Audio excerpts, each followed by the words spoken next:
Here's Patrick Johnston of the Province and Post Media, who joins us on Tuesdays. How are you? I'm great. I'm singing, what, everything's all good at Apple. There you go. I really hope commercial jingles never go away. Like, are we going to have these forever, no matter what? I think they'll be nostalgically good going forward. Oh. They'll do them kind of ironically almost. No. When you get a good commercial jingle, like there are few things that will stick in your brain for longer. That's what I mean. I do hope they stick around, and I'm sure they will. It's why I loved watching Mad Men, was watching the creative, they did a pretty good job of taking you through that whole process. So much fun. Yeah. They take you back to Genesis of taglines Yes, and jingles, yeah, like real stuff. Yes. Oh, okay. It's great. Matt, I didn't watch Mad Men. Oh, Matthew. So good. He would like Mad Men. You really would, actually. It's a smart show. Yeah. I for the most part, like John Hamm. Little overexposed. Yeah, no, I know. Yeah. Maybe a little overexposed since. Yes. But Boy, he's kind of a go-to for the NHL. yeah. Famous guy likes us? Yes, please. Put him here. Put him there. Can we get him to St. Louis? Can he make Minnesota on Tuesday? How about Columbus on Thursday? Columbus. It's the likes we haven't seen since coach? Dennis Leary. Remember when Dennis Leary was discovered as a hockey fan? He was everywhere. Enough of Dennis Leary. But the thing is Ham seems to blend with more crowds. Leary was clearly just a Bostonian. And John Hamm's a superstar. Dennis Leary was a star. He was a foul-mouthed comedian, which, made sense. We're going to get back to Columbus here in a second. But first, need your take on Quinn Hughes being named as captain. Well, I think as I tweeted a few. I don't tweet a lot anymore, Matt, but just for you. As I noted, I think in at least twice I wrote in April, like at the end of the season, we saw that Quinn Hughes had with man with the mic, thanking the fans. After that game, I think that was last home game of the year. Asterisk talk, and he said certainly has all the qualities of a captain. And you look back to the way Hughes spoke up on Pride Night about the importance of it. Certainly put himself in front of the story. And then going all the way back to the Tanner Pearson issue when he said that wasn't, they didn't handle that right, and expressing public frustration, I think, on behalf of his teammates, whether he had intended to do that or not, he did step forward. This is a person who has, I think, consistently been willing in front of the camera to essentially do the right thing, to take the burden of that. And it's something that Bo Horvat did a lot. Bo and I talked a lot about that, him recognizing, obviously, in hockey, in a place like Vancouver, where often there are bigger issues that people want to discuss, that in other markets maybe you don't have to. And certainly there is there is a bigger role to fill here than you might as a captain in another market. We've talked about it before. It's the most progressive jurisdiction of the 32 NHL markets. So no matter what you think, that's the reality. Exactly. So I am not surprised that he is the guy in the end. There is a little bit of that aspect of having to play the game with the media, and Quinn's always been good to talk to, and even when he's been grumpy, he's been ready to talk. So I hope it doesn't clam him up, though, and I'm not predicting that it will. I'm just saying there is, I think, a human nature thing of, I've got this responsibility now. Honestly, guys, I've got to be more judicious. I can remember when the word on the Canucks speak was, don't ever go talk to a Sedin twin. They have nothing to say. And then Hank got the C and then suddenly became a statesman. He was fantastic. Yeah. As an interview from that point forward. I think the same could hold true for young Quinn. Even in a way, in sort of backwards, the way it worked for Luongo. Like, Luongo was not in the end, it was an experience that I think he was happy to see end, but he has talked about it since being something that was very important for him in the big picture, and understanding sort of how to, who he was and who he could be, and what people were looking to him for. Great segue into the poll question. Oh, beautiful segue. I was just thinking that. You do a show with a guy for 12 years, and sometimes you come to the same conclusion. It's the damnedest thing. Demko. Do you want to see him wear an A? Do you think he will wear an A? Because look, you got your captain and your two A's, and we suspect it'll be Petey and Miller. But of course, if you have an injury anywhere, then you have another A to give out. Or you can have road A's and home A's, or you can do it that way. Do you think we're going to see a lettered goaltender here? And do you want to see that? As we understand it, I don't think the rules have changed. I think he's technically not allowed to have one on his sweater because he's not allowed to leave the crease to argue, because the rules written such. Yeah. But as an honor, yeah. Rick Tocchet brought it up as well last spring, and I did note it at the time. I mean, I didn't say, "Hey, you realize there's been a goalie captain here before," but clearly in his mind, this is something, but for the rules, that would be probably automatic. So yeah, could there be an A on Demko's mask as Luongo did with the C on his mask? Sure. Like, it is very clear. Like, they have been very clear. This was a big talking point over the last month of the season last year. Is the vocal role, the presence that Demko has set for his teammates. And we talked a lot with him about that when he came back after his injury and was having some success and sort of refound himself again. And he talked to me a bit about just the mental part of the game and realizing, obviously he's a new father, so we talked a little bit about that and how that, he obviously they didn't have a child yet, but he had a sense that life was to change.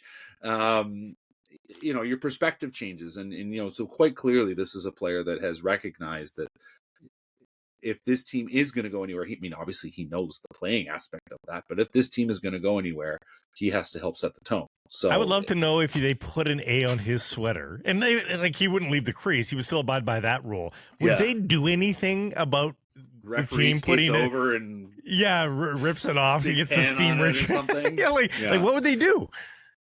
Nothing, I would suspect. I don't know. It's a good question. Let's find out. Let's get Red Hamilton. Yeah. Get Red Hamilton on the phone. So you've just reminded me of something.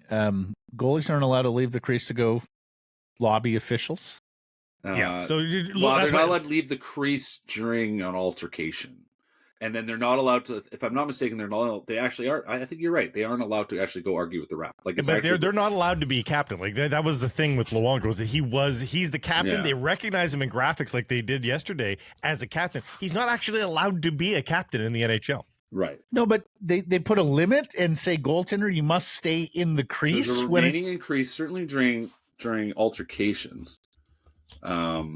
No, but we're talking about a stoppage in play. You're telling me Thatcher Demko can't skate on over to a linesman or a referee and have a chit chat? Well, he's not supposed to come to to the penalty box to discuss, calls and that sort of thing. Yeah, and there is a rule. This was discussed when Luongo was anointed. Really? You can't be the captain. They made him the captain, but you can't be the captain actually. Yeah, but Quinn's the captain now.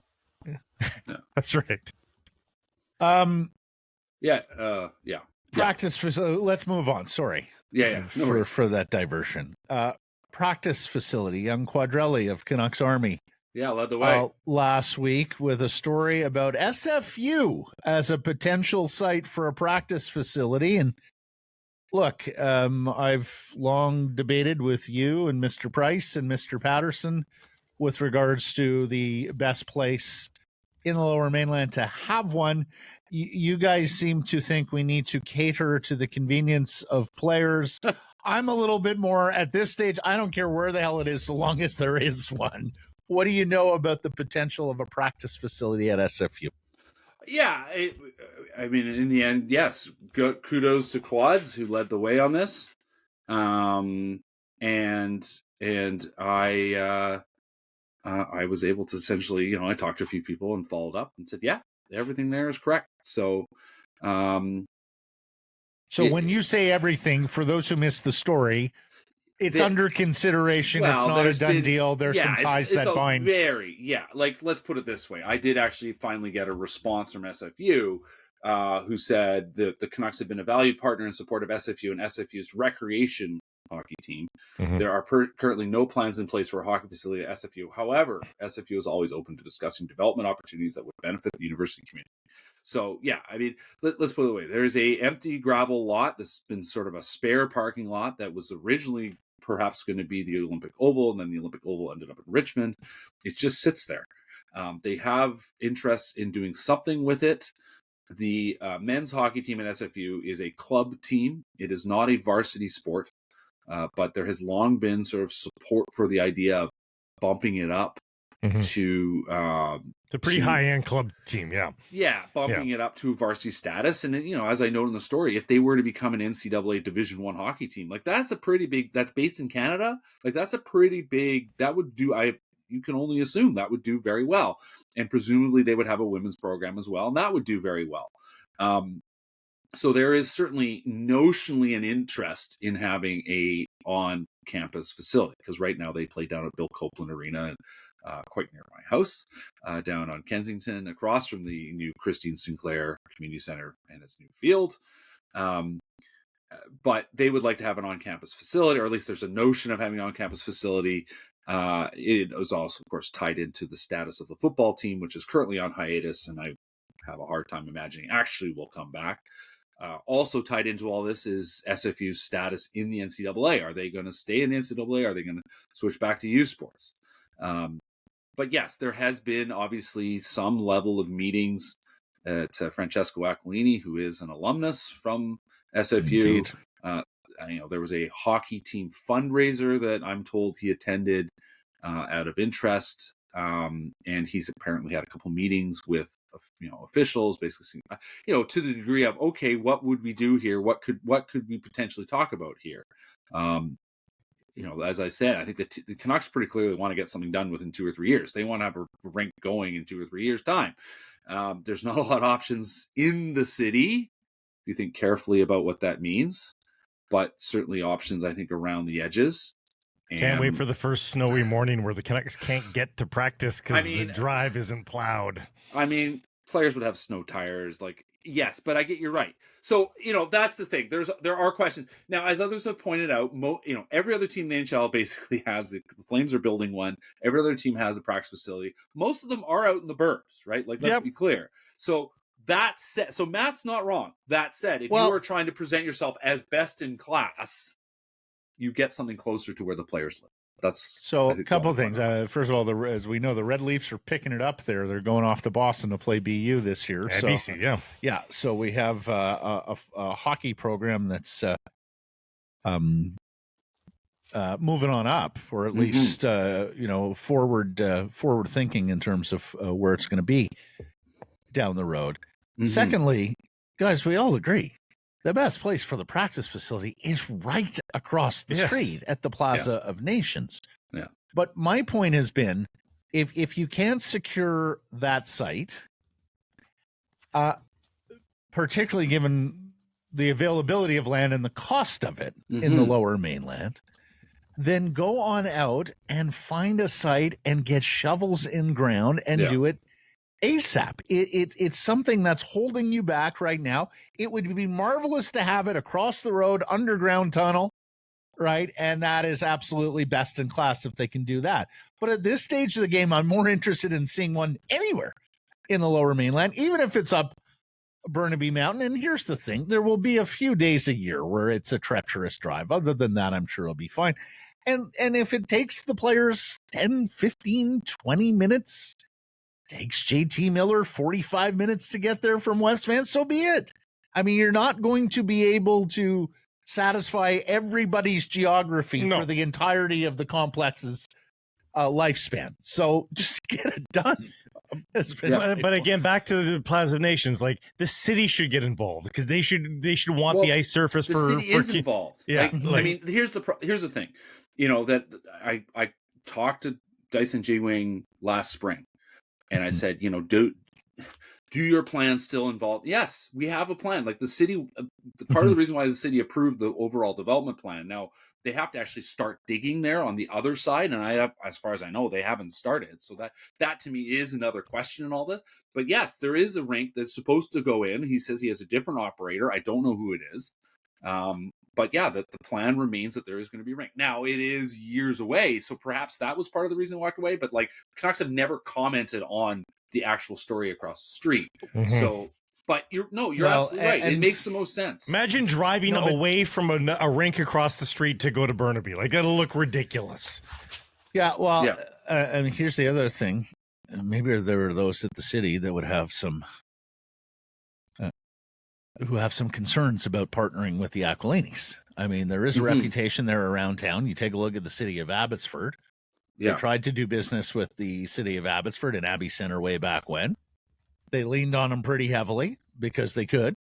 And Abbotsford walked away, and now they're back and doing business with Abbotsford because Abbotsford was left with no other options. And that's why maybe there are people at City of Vancouver who look at that and go, I'm not sure that's the partner we want. Or they're just going to be a part of a hard negotiation, and the same thing's going to happen. Well, and eventually they come together. I mean, I don't think it would be an easy negotiation with the Canucks and with the Aquilinis. Lastly, Babcock. He hasn't even coached a game in Columbus.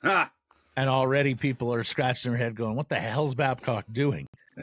Allegedly asking Boone Jenner, their captain, and other players, show me the pictures on your phone. I want to know what type of person you are, which seems a tad invasive in an intimate space for a hockey coach to want to go with his players. And Biz Nasty is on a warpath here today on Twitter, saying we're going to stick up for players. And it was reported on the Spit and Chicklets podcast with Bissonnette and Whitney, and on a warpath, basically saying we're gonna stick up for players when coaches step out of line like this. Where do you see all this going?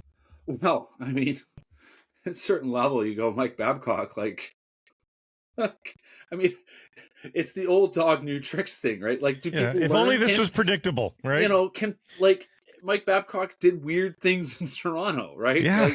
And there seems to be a weird tendency of a particular kind of coach that still kicks around hockey. It fascinates me, and that that the hockey guys think it is this continual, like, you just can't expect. For those of us who've operated in real life, the hockey coaches have sort of made it to the top somehow. They just have sort of a skewed set of ethics, and it's just like, what? Like, I get wanting to learn about your athletes and see what they're like, but like there are standard ways to do this. It's not hard.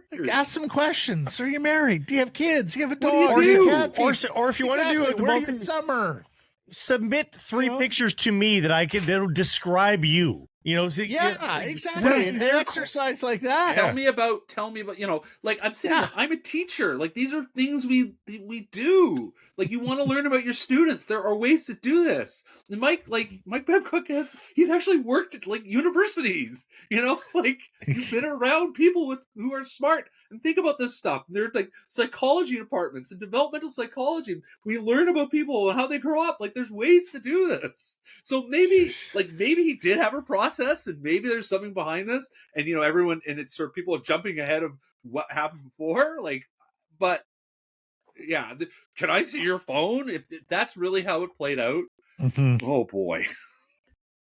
Let's just see what's on your phone and put them on the screen for everyone to see. Yeah, and the PA's looking into it as well. This is Mitch Marner, penny for your thoughts. Yeah.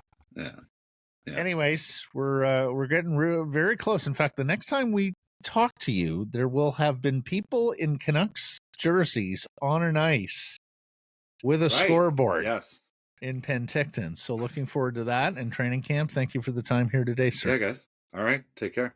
This Sekeres and Price clip brought to you by Applewood Auto Group. And remember, it's all good at Applewood.